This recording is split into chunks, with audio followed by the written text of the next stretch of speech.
This is ThriveCasters. Thriving, not surviving. Tackling youth issues that matter to you. Hello and welcome to another episode of ThriveCasters. Today we're here with S Maverick and the usual lot. So Maverick, do you want to introduce yourself, tell us a bit about you, what you represent? What I represent? Well, name is S Maverick. In terms of what I represent the fight against youth violence, gang culture. It's as you like to say, my life's journey, and sort of what I work towards pretty much my whole life. So yeah, that's what I represent really. Got any questions to start us off? Yeah, okay. I just want to say, first of all, I love your music, Maverick, and I think from listening to what you're saying, I feel like your music is based off like life experiences and stuff. And the song Kendrick, I think that's your son. You're talking about how you want him to like do well in life. So do you feel like your music career is gonna like inspire someone in a way? In my son. Yeah, Definitely, 100%. Apologies, Josh. I feel like I gave the most like crappiest intro of ever. I don't know if you guys know, but I actually work in prisons. No, that was cool. That was cool. Yeah, so alongside me as an artist, there's S Maverick as me as an artist, and then there's Maverick Sounds, which we work in prisons across the UK, and we deliver music workshops. And sort of the one thing that we're trying to encourage more is not only positive expression, but telling your story through music. As I really do believe that powerfulest message that you can, pass on to anyone, younger, older. Just in the fact that our role models are people that are inspired because they share similar, difficult or obstacles that they've had to overcome. So that song about my son. My son's called Kendrick, and it was a difficult time for me. It was, at the time he wasn't planned, and these are just real scenarios that a lot of people go through, and I just felt like I just wanted to talk about it and just tell my sort of side and really talk about how I matured as a man, about how I not only took responsibility for my successes, but also for my failures. And the amount of young men that reached out to me was phenomenal.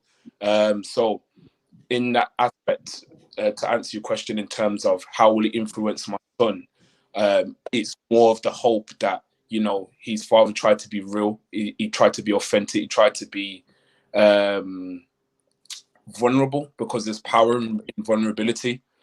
So that was the whole message of it, really, and I just sort of did it in a song, and it just worked really well. So that's sort of it in a nutshell. yeah. Because I think music is one of the best ways to portray a message, especially if it's like something deep as well. Yeah, definitely. Yeah, it's just about like the positive energy as well. Like we just tried to do something a bit different. So that was the whole purpose of it, really. Maverick, who inspired you to like do music and start, speaking out in the terms of in the words of music? Sorry, I missed this. The start. Sorry. Who inspired you to do music, and who who inspired you to like speak out in the words of music? It was actually my brother. I have 3 brothers, 3 sisters, and one of my most of my older brothers are musical. They were in like a part of a group and stuff like that. But one of my brothers, we was one time, and I heard him doing it, and he was like more like hip hop, sort of American style. But I remember being the age of 14 and just sort of like wrote my first like lyrics.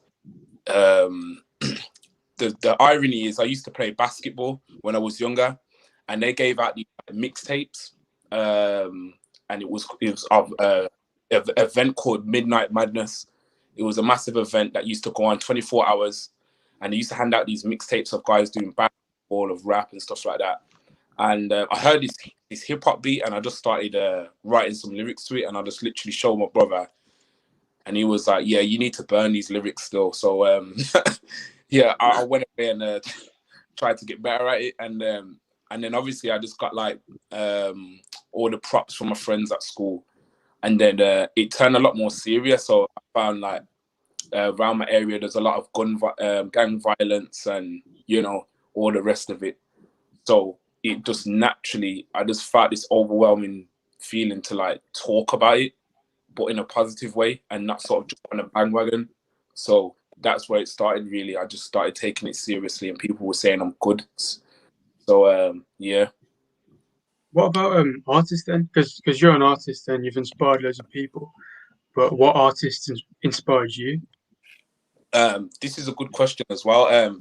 So someone who had a massive influence on me was a rapper. A lot of heard of him by the name of Lecrae. Lecrae is a gospel artist, so he's a gospel rapper. Growing up around about the age of 14 to 15, it was strange because my parents never took me to church or anything like that. But I used to go to this youth club, which was a Christian sort of church thing that used to happen every Friday. And it used to happen for a couple of hours, and it just used to get us off the streets, really. But there was loads of stuff going on, like, you would have the Wii up there, basketball, football, and that was like something we was looking forward to that age. And my friend sort of got me this CD of this rapper called Lecrae, and it was crazy because that was the first rapper I ever heard that wasn't like disrespecting women, talking about cars and stuff like that. It was the first rapper that was just speaking power into me, but it was good. It wasn't like cheesy sort of, get to school on time, education is the key. Like, it wasn't like that. It wasn't like lame. It was like very relatable. The beats were hard. And then, it didn't feel like I was listening to gospel music. It just felt like someone directly influenced me. And that's my biggest influence was Lecrae. Yeah. Yeah, so in terms of like you say that it gives you like a voice, music and stuff. Would you recommend that maybe like young individuals who maybe are like struggling? Would you say maybe look at the music? Because people like me, like I would never think about doing music. I sound like a cat being dragged through a bush when I'm singing. So like obviously maybe not for me, but would you like maybe the more creative young people? Would you say it's a good way to like maybe vent what they're feeling and stuff? Yeah, absolutely. Music is music is strange because if we're talking about how powerful music is, but the simple fact is, for me personally, with a creative mind, music is my escape. So we should all have something that is that escape, even if it's just reading. But what the biggest influence about music is, what you write down is exactly what you're expressing. Like, you've written that, whatever you're feeling at that time, and it's one of the best forms of reflection for me. So one of the craziest things is I've been working in prisons for about 10-12 years now, about 12 years ish, on and off. And one of the young people said that basically when you're in prison, you don't have no form of reflection. Like, you don't have a phone, you don't have a computer, you don't have any sort of thing to look back on your development. But they found that one of the key ways of reflection was writing lyrics, because you may have written lyrics at a certain time, and then say a year or two on, you look back on those lyrics that you've just wrote and you're like, oh, that's where my headspace was. That's where I was. That's what I was thinking about at that time. And you can see the transformation in terms of what you think then as opposed to now. And just being able to express in that way is a key way of reflection, I would say. So I would encourage young people, definitely, like, write what's on your mind. We talk about in terms of sorry. Go on, do you want to go first, Jed? Yeah, I was just gonna say, like, in terms of like you working in prison life, obviously, everyone in there like done something wrong to get in there. They're probably inspired by something to do it, like knife crime for multiple reasons, maybe just to fit in or something. Do you reckon any of the prisoners there like influence you to do your music? Be like, oh, someone there is like sort of reformed in a way, and it's like, oh, that's kind of mad. Like maybe I should write about that sort of thing. Absolutely, yeah. As I said, music's about like writing about your influences and your story. So, literally, if you listen to my music, like you'll hear a song like Kendrick, but my really recent one is drill. I didn't grow up listening to drill, but like the influence of drill music is massive. It's the most influential genre, I would say, in the UK right now. So it encouraged me to change my style. But again, it was just talking about my influences of what I've seen, and it helped me to relate to people. So definitely, yeah. Do you think that music can have a negative influence on people? Because there's a phase where people were saying ban drill, government was trying to ban drill. What's your opinion? What's your opinion on that? Oh, that's a big one. This is a discussion that I've been Yeah. talking. Good question, Josh. We've been talking about this for a long time. I'm gonna try and not go on too much, but I'm gonna re-emphasize something that Craig Pinkney says. And Craig Pinkney is, I don't know if you guys know who he is. Have you heard of Craig Pinkney before? He's probably someone you want to have on your show at one point, based in Birmingham as well. But he said something really good. He was talking about drill music, and he put it into three categories. So if you go to young people, they will tell you mainly one of three responses to do with drill music, why they do it. They will say, number one, it's to express themselves and show the life they're living and talk about their environment. Number two is to talk is for monetizing it. So in terms of just making money in a legal way without having to do something illegal. And number three is if they've got beef with someone, if they want to send for someone, if someone's violated them and they feel like the need to, get the message across like, yo, we're on it. And these three purposes for drill are completely different, but I feel like it just all gets mixed up in one sort of thing. And I think people have to realize that drill and genres like that is the culture right now. Like, I'm in Middlesbrough right now, and you will see like kids exactly the same, black tracksuits. It's the same language, and it's strange as someone who from Birmingham who's seen exactly the same. It's everywhere. So I feel like it's not that music's negative; it's that music is powerful. I think that's the question that we need to ask in terms of everything we receive or learn in the mind is as an image. That's why they say a picture is worth 1,000 words. So when you're talking about imagery, you're talking about music videos, and sound is the second sort of key element of how we receive information, and that's a key way that our young people are indoctrinated. So in hindsight, as an artist, I feel like artists need to be very, very careful about the message that they want to convey, basically. And I've seen music artists have the complete opposite effect. As I said, Lecrae, the guy who I said inspired me in a positive way, because he was obviously mindful about the message he was trying to convey. And in terms of, it's a simple fact that he took responsibility for what the message he was trying to get across and thought very carefully about it. And I just encourage more artists to do that. So yeah. What do you think is people the mentality to commit youth violence, to commit like knife crime or something like that? So say that again, sorry. What do you think gives people the mentality to commit youth violence, knife crime, or something like that, as being a youth? Okay, so with this question, you need to strip it back about 2-3 steps back. It would be hypocritical of me to just say something as ignorant as, oh, it's because they watch too many video games, it's because they listen to too much drill, it's because crime's getting worse nowadays, because it's just not true if you only paint at that surface level.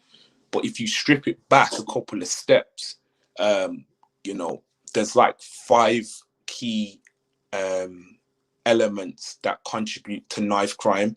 And these are, I would say, firstly, broken home. So what goes on at home, parents and things like that. You've got lack of achievement. So in school, they've probably never been able to achieve grades, or for whatever reason, the classroom environment is not built for them to thrive in that environment. Because, our education system is quite rigid. Then you've got lack of constructive use of leisure time. The fact that there is no youth clubs, there are no resources for them to engage in anything. Like my instance, when I said I had my church that had that little youth club thing that went on. Number 4, I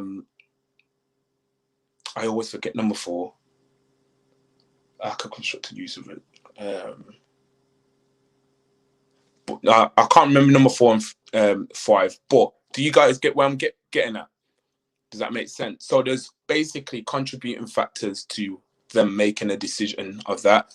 And I remember in school where there was some kids that would used to cause trouble, and as a young kid, I was very angry towards them, and it caused like a lot of friction. But as an older man now, looking at those kids even back then, I don't think they had those resources, because they'll be 18 and chilling outside school gates. That means they had that lack of constructive use of leisure time, because they're obviously not engaged in anything.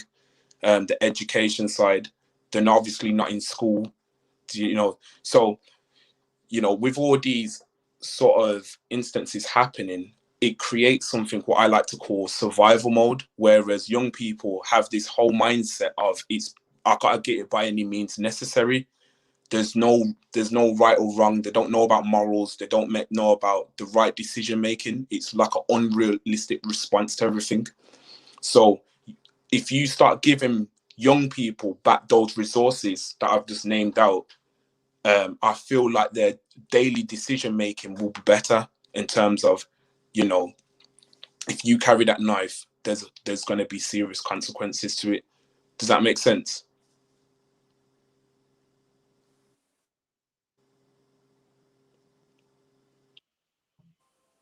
I think Gracie said. Gracie said that she can't join today, but she's asked if, do you think artists like yourself have a responsibility to set a good example? Yeah, I do. Some don't believe that, but I think we are.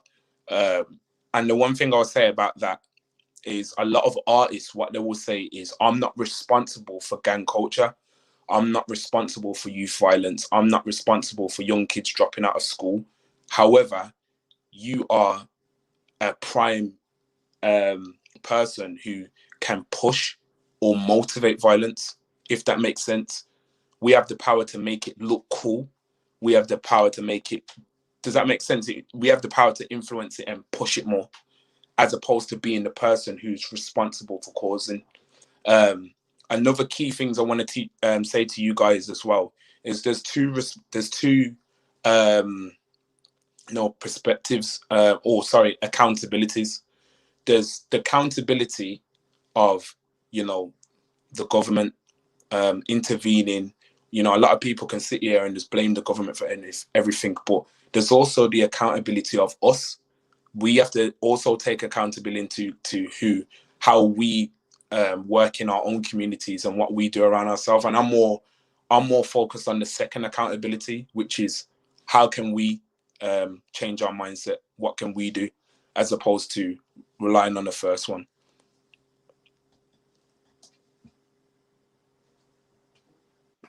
I wanted to ask, because like now, like being an artist and like working in prisons as well, you've like built yourself a social platform, and you was talking about how like some people are like forced to make decisions because they don't have like these opportunities to like go to youth clubs and stuff. So do you think like your platform can promote bringing around like more youth clubs and stuff for young people to do, seeing as how like our generation is like moving on now, like younger people, you know, like people like your son, like maybe if he had like a youth club to go to, or something like that, that could help him get off the streets, you know. I'm not saying that he is or anything. Yeah, no, it's true. So repeat the question. So are you saying? I'm Sorry, say. saying, do you think your social platform that you built can help like bring around more opportunities for young people to get off the street? So like you can promote more youth clubs being made, stuff like that, you know. Yeah, definitely. That's the aim as well. And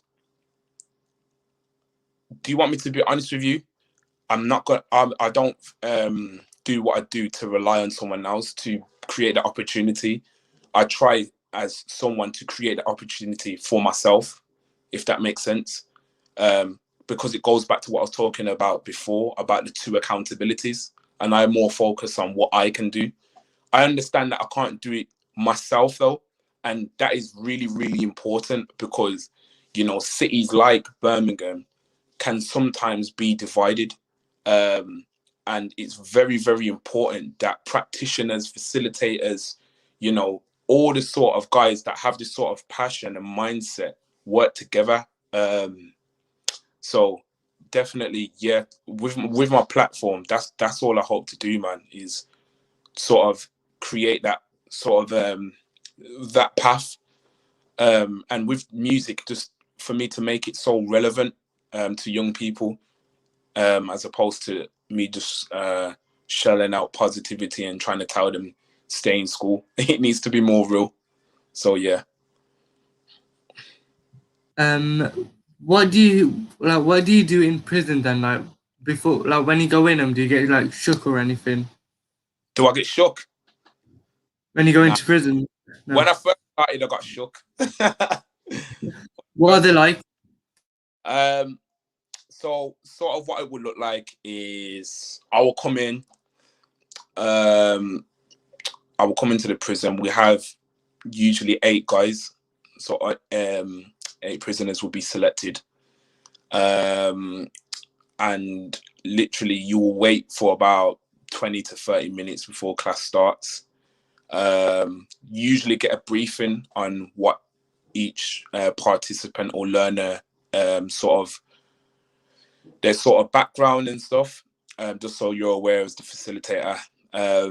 Obviously going into prison, it's locked door, open, locked door. So sort of every door's locked. So when I first entered, I did feel like a little bit claustrophobic, sort of like, oh, I'm actually locked in here now. But you always have officers present as well. And then literally, we have like just the normal music equipment. So we have a microphone, speakers, beat making software and stuff like that. And then my lessons will run for 3 hours in the morning and then another 3 hours in the afternoon. But what you will generally find is basically when you go in there, they respect you more because they respect the fact that someone's coming to help them, basically. And usually music isn't something kind of curriculum, especially something like what we do, which is urban music, rap, drill, and stuff like that. So when they come in and get the opportunity to do it, it's crazy. They're really, really on it. It's in high demand in most prisons that we go to, if not all. But the main thing is when you go in, it's a little bit more than a normal course in terms of, yeah, there's a studio, go and spit some bars. Yeah, there you go, just do your thing. It's more of a journey that we take them on. So, I will teach them how to write a chorus, how to lyrical devices, about onomatopoeia, about puns, similes, metaphors. We'll look at different artists like Krypton Conan and all the sort, and how they sort of destructure their songs and bring it together. And I feel like a lot of the learners get something out of it because they're actually learning, they're actually mastering a new skill, as opposed to just spitting bars. We're trying to teach them how to be artists, and I think the answer to that as well is a true artist is someone that's able to display all emotions.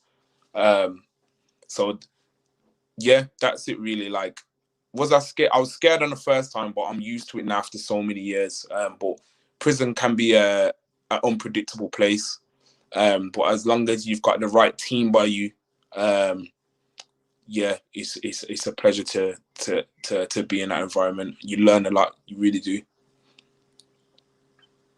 Yeah, I was gonna say like, like, isn't there not like any fear of like maybe intimidation of being around the prisoners because like you know that they've committed something like bad, you know? Because like if I saw one of them on the streets and I knew they did something bad and they came out of prison, I'd still be a bit intimidated. You know what I mean? Yeah, the first thing I do is I never judge anyone. I never judge anyone. I just literally go in and I do my job. I think when I'm in prisons, I sort of, as I said, they're just happy for you to know that you're there to help them. I've not had anything bad towards me as such, and I think if anybody is interested in going prisons, what I would say is just be yourself, man. Do not try to be anyone you're not, because they will see straight through you. Because obviously these guys have lived that lifestyle their whole life. So, but I think people have the image in their head of what it's going to be like. Like, you're just going to see guys with all gold teeth and tattoos who are just going to mean mug you, but it's not like that. You're talking about very, very broken men and women that have had traumatic lifestyles. And so most of the time I find myself just listening to stories, listening to what sort of background. I'll never ask. It's all about of their discretion whether they want to share it or not, and just being that person to listen, which I feel is so needed. I think a lot of youth now, and even in prisons, there's like the government always comes with a preventative approach, as opposed to some love, which is very simple, sounds cliche, but it's always like, you know, we're going to have tougher sentences, we're going to have stricter regimes. Like, people have to realize that our young people are just not afraid of that. They're not afraid of that sort of punishment. They need like the actual opposite, which is love. And then they need discipline as well, but they need that opportunity to express themselves, basically. So yeah, that's what I would say about that. What do you think they need to do differently then? Like how are the government gonna show that love and give that love? Say that again, Josh. Sorry. So what do you think they should do differently? Like how will the government what's the best way for them to show that love and to give that opportunity? Well, I feel a big part is like there's such a divide with the government and our youth in terms of understanding, and I feel that the margin is way too big in terms of understanding our culture, understanding what it is actually like for people in survival mode that don't have the money to pay for their own school uniform, the kids that are leaving their house and really afraid of, you know, if I don't carry my knife, like something's going to happen to me or something could happen to me. So constantly living in fear. I think it's more of that understanding. But when we're talking about love, it's all sort of that thing as not just saying, you know, yeah, you guys have got to sort it out. And if you don't sort it out, then we got somewhere we can put you. It's got to be more of, okay, we know you guys are going for a hard time. How about we set up an art center to help you guys express yourselves more positively? I mean, if you guys you can type in Google right now how much it costs to keep an inmate in prison, and it's about 43,000 to keep someone in prison or incarcerated a year. That to me demonstrates that what's happening is we're investing in our failure rather than our success. Does that make sense? So when we're talking about showing love, like we need to really understand like where these young people are coming from, what they're facing, the challenges they're facing each day. So that's what I would say to that. Yeah, I think it's really good that like there's individuals like you who are like spreading the message and like going off your own back to like help kids like this. But I feel like it's also got to the government. I know I know a lot of people put the blame on the government, but it does come down to funding and how they've cut a lot of youth centres. Like I know there's one down the road from me that's just been closed, even though a lot of kids that are around here relied on it. And I feel like it's about they need to realise that like kids don't do it when they've got another option, if that makes sense. And it's about like creating more centres for maybe stuff, extracurricular stuff, when the education system doesn't like help an individual, like extracurricular stuff like music, art, stuff like that. I feel like they need to be brought about. But yeah, do you think in terms of your the scheme you do in prison where you go in and like do music with the inmates, do you think if a program like that was available earlier, or like to kids in like maybe disadvantaged areas to like do extracurricular, do you feel like that would reduce like stuff like obviously like in a more broader scale, but do you think that would reduce the amount of kids that do go to prison if they had another thing to focus on before they commit the crime, if that makes sense? Yeah, absolutely. Like, absolutely. It's fact. And you know, it's not about blowing my own trumpet and that. We see results after what we do. Like we can see a significant difference. They come like from the start of the course to the end, that they are different. But again, what I was talking about is we as an organization can't do it alone.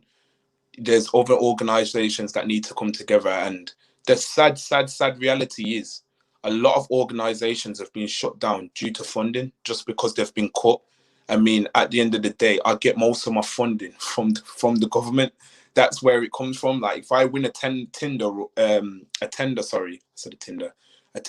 bid for a company, for a contract, that's money directly from the government. So it's crazy that practitioners like myself then has to look at another stream of income, and that's literally like getting into property now, because I know that I have to make a circulation of income in order to do the sort.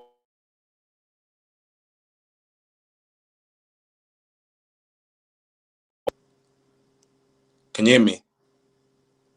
Yeah, cool. Yeah.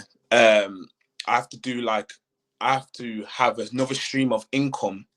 So you've got Maverick Sounds, for example, then property, and then you've got like sort of youth club stuff that I want to do in the community. And I know that this one is a major liability because I'm sort of relying on, you know, if I want to have real impact, you know, I feel like there's a lot that I need to pour into this area at the bottom here. So, but yeah, definitely, if there was more out there, I think it would have a massive impact. I feel like, but not. I feel like it needs to be more united, especially in cities like Birmingham.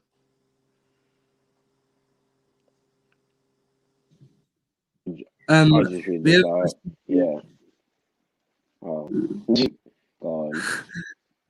We have a question here from Aspire for you.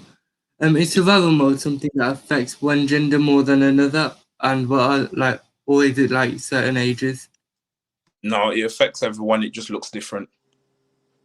In my profession, I usually work with young male offenders from 15 all the way to 21.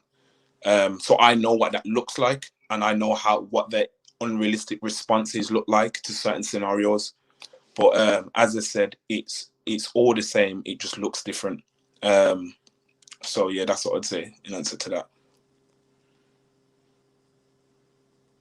Yeah, in terms of moving forward with the problem, because I think we can all say that there is a problem with youth violence and everything we've mentioned. But in terms of the future, moving on, like what do you all think about what is the best steps that we can take as individuals, and the like ideas you could propose to the government? Like what do you all think?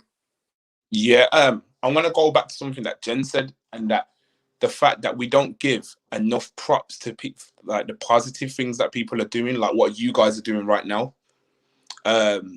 We've got artists that really, really promote positive messages and stuff as well. They just don't get the coverage as they do, as mega companies would like to push out the negativity. So the first responsibility as us, the second accountability I was talking about earlier, is we need to take action in terms of simply, when you see an artist who's, you know, his message is a bit different, or you can see it's more positive, or you see how it might have a positive effect, like push it, share it.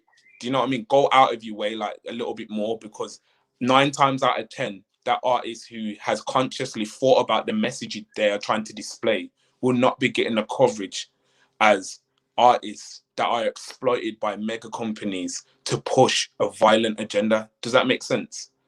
So that's one thing we can do in our communities. Like, it's just the way and the method and how you do it in terms of social media platforms and stuff like that.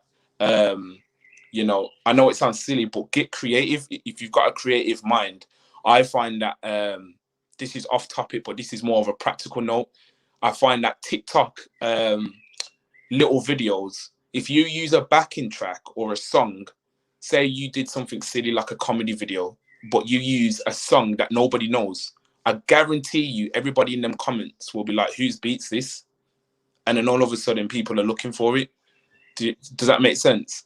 Like, just think of creative ways of how you could share it as opposed to just putting like a little post. Like, and if you feel like it had a positive impact on you, most likely it will for someone else.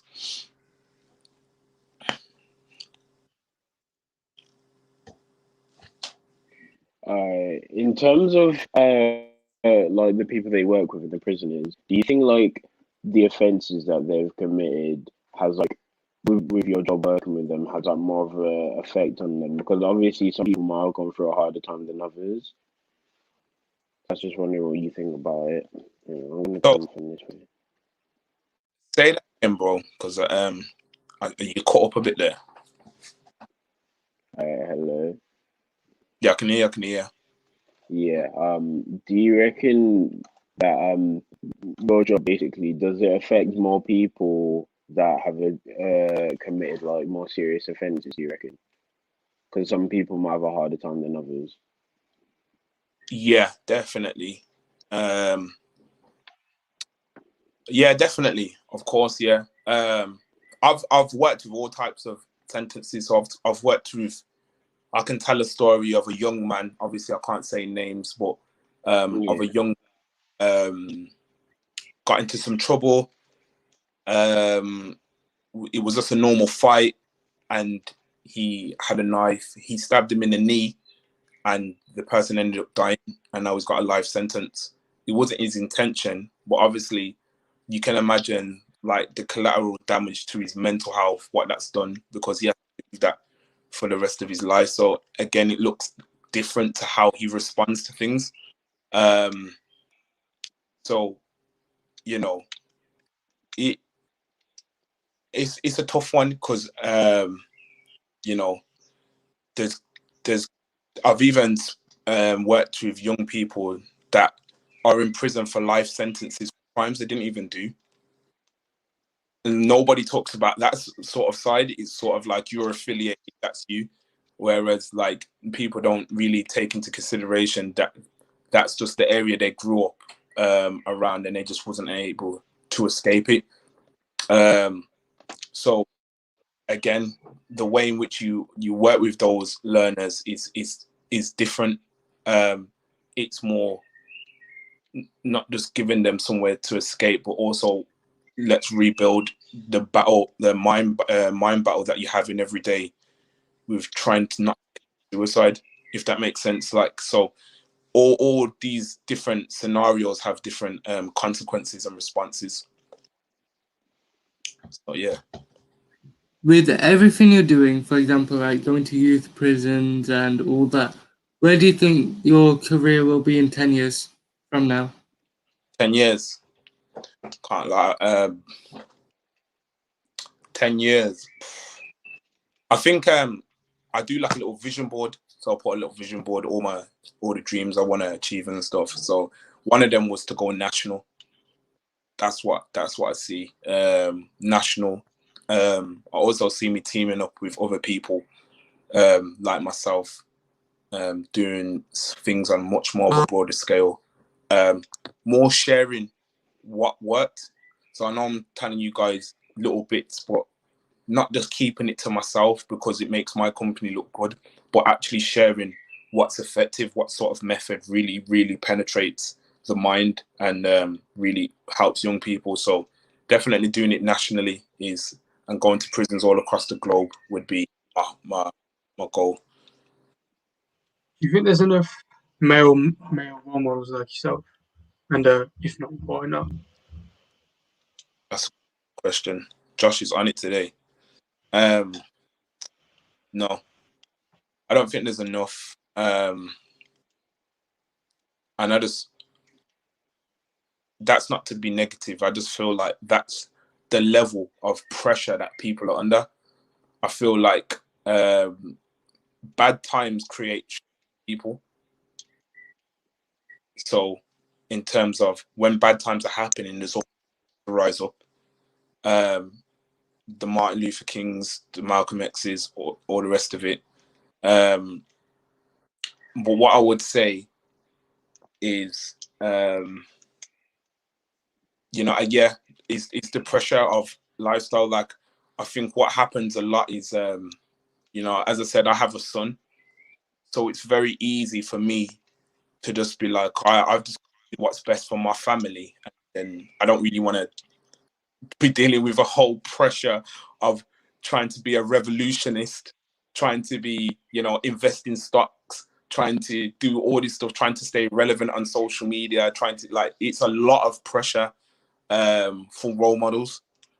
So I feel like that's one of the only reasons is why it can get too much at times.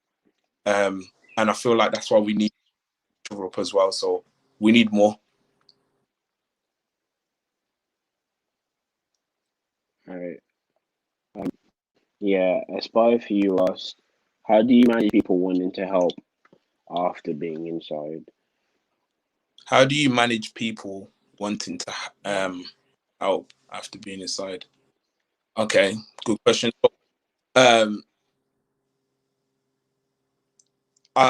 Currently, so I've got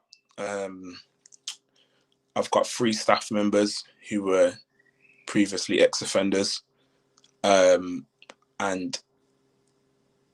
because of the lifestyle that they grew around and the survival mode that I was talking about earlier, obviously it's taken a long time for their daily decision making to be better, if that makes sense. They don't see the world the way we do, so it takes time. That's all I can say. It takes time, it takes consistency, and it takes trust. The way I build that trust is, I always have a team of people around me. I believe that facilitators need mentors as well. So as long as it's like a hierarchy sort of thing. So a lot of the time, there's 3 of us who are facilitators on our team, and then we have something called the lived experience team, which are guys that have got out of prison but want to make a difference. We usually pair them guys up and get them to the facilitators to not mentor, but just listen, just talk, and talk about the challenges they may be facing. I think that's is key. I think one thing as well is to make guys that get out of prison, they're really, how can I put this now? People don't believe in them. People don't want to go near them, and you have to give them the encouragement to let them know, like, we believe in you. Like, so you listen, you really make them feel like they've been heard, that you do hold all your trust in them, and it's literally like a back and forth relationship in that terms, and it's sort of a journey. It's not always clean sailing, because as I said before, there's a lot of, you know, past sort of traumas that they have to deal with still, but you do your best. But definitely as a team, I think making sure that your team's been heard. So yeah. I have one more question, like personally, sorry. I just wanted to know what you thought about this because like in terms of like your music career and stuff, drill isn't normally affiliated with like females, it's normally affiliated with males. And as you said earlier, I feel like there needs to be more role models that like need to start promoting this and like getting working with prisoners.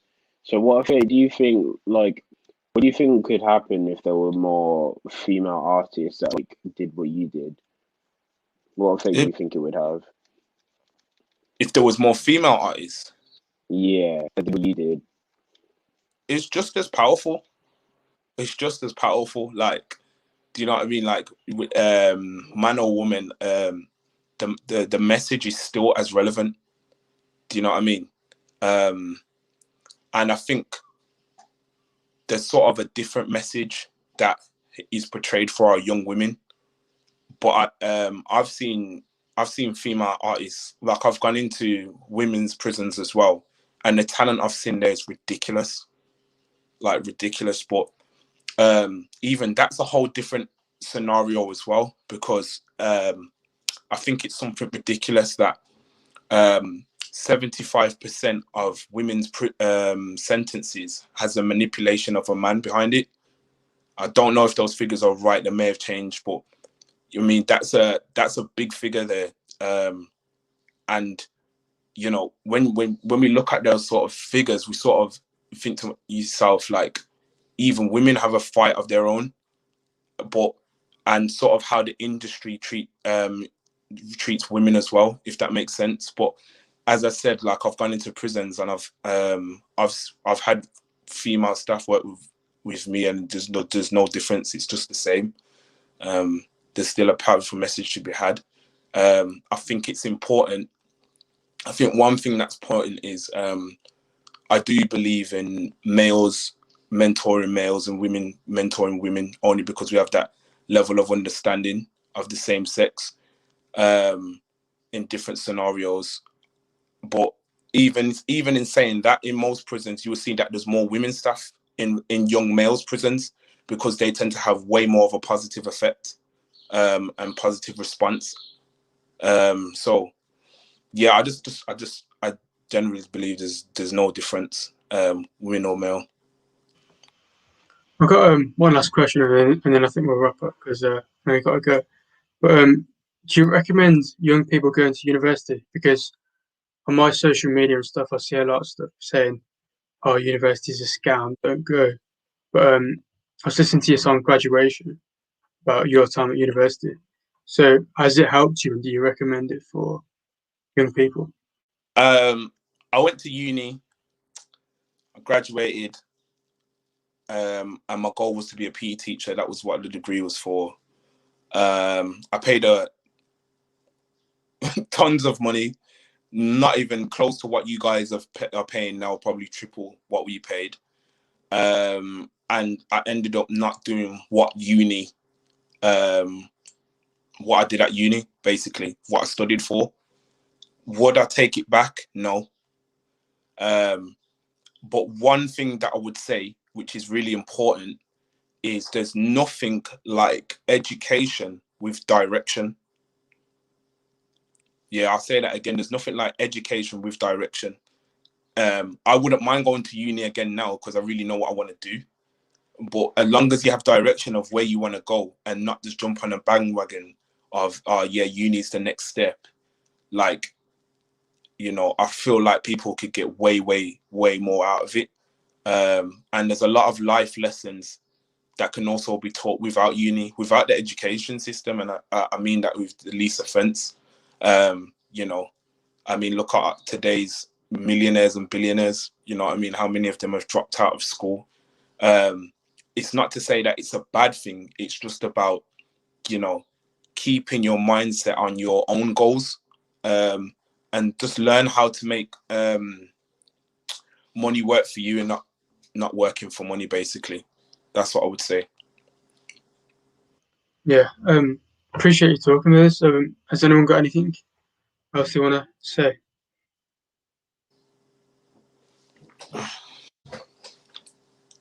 Cool. Anyways, that's today's episode. Thank you for that. Make sure you go check out S Maverick and follow On Point WM on Instagram. Don't forget to follow us on Thank you, social guys. media at OnPointWM and #ThriveCasters. Join us next time for more